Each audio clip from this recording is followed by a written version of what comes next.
L'éléphant et le hérisson. Il était une fois les animaux de la brousse.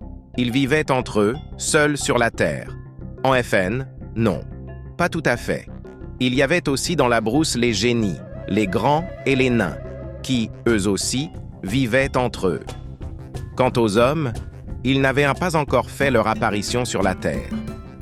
À cette époque-là, lointaine, très lointaine, il n'y avait sur toute la surface de la Terre qu'un seul cours d'eau, une petite rivière aux eaux salées, qui appartenait au petit hérisson.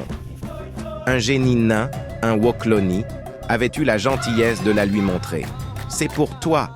Si quelqu'un y boit sans ta permission, la rivière disparaîtra.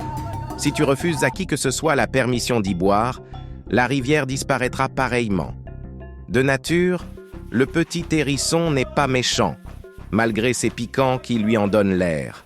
Il suffisait donc de lui demander « Petit hérisson, je meurs de soif. Est-ce que je peux aller boire dans ta rivière ?» Il répondait toujours par oui, et on pouvait se désaltérer à satiété.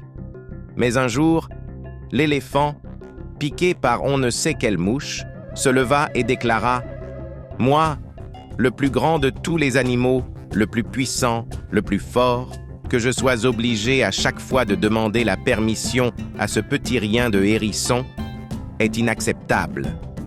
Je ne le ferai donc plus. Désormais, je boirai sans sa permission. » Le petit hérisson n'était pas présent. Mais les autres animaux qui attendirent son arrivée dirent à l'éléphant « Ne fais pas ça, éléphant. Il ne te coûte rien de demander la permission au petit hérisson. Il n'a jamais refusé de l'eau à personne. » Mais l'éléphant ne les écouta pas. Il se leva et alla boire l'eau de la rivière. À peine eut-il commencé à boire que la rivière se retira, et l'éléphant partit en barrissant. Quelques instants après, arriva le petit hérisson, qui trouva que sa petite rivière aux eaux salées était à sec. Il se dressa sur ses petites pattes et demanda « Qui a bu toute l'eau de ma petite rivière ? C'est l'éléphant !» répondirent en chœur les autres animaux.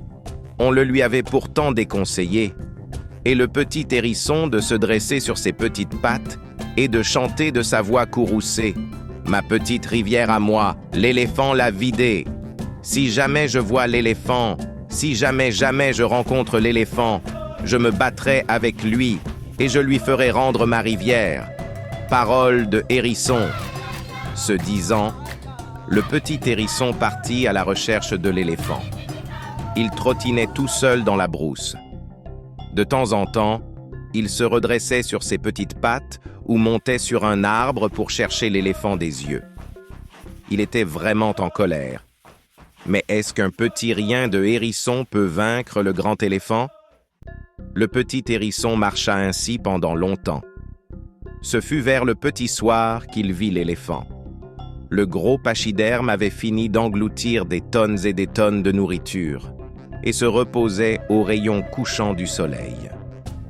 Il dormait. Le petit hérisson se dirigea droit sur lui. Il lui donna un coup de patte, puis un autre et un autre encore. L'éléphant se réveilla. « C'est toi qui as bu toute l'eau de ma petite rivière à moi, hein ?» demanda le petit hérisson en colère. « Oui, c'est moi. C'est bien moi. Et que veux-tu ?» bougonna l'éléphant. « Me battre avec toi. »« Ah, ah, ah !» éclata de rire l'éléphant. « Te battre avec moi? Est-ce que tu n'es pas devenu fou ?» En réponse, le petit hérisson se mit à frapper l'éléphant. Alors l'éléphant se fâcha. Il se leva. Il leva sa trompe et frappa à son tour le petit hérisson. C'était ce qu'il ne fallait pas faire. Le petit hérisson enfonça tous ses piquants dans la trompe de l'éléphant qui hurla de douleur et appela tous les animaux au secours. Ceux-ci vinrent supplier le petit hérisson d'enlever ses piquants de la trompe de l'éléphant. Le petit hérisson, malgré ses piquants, n'est pas méchant. Il accepta volontiers de soigner l'éléphant. C'est depuis ce jour que l'éléphant, malgré sa force, ne s'attaque jamais au plus petit que lui. Aimez et abonnez-vous pour soutenir la chaîne.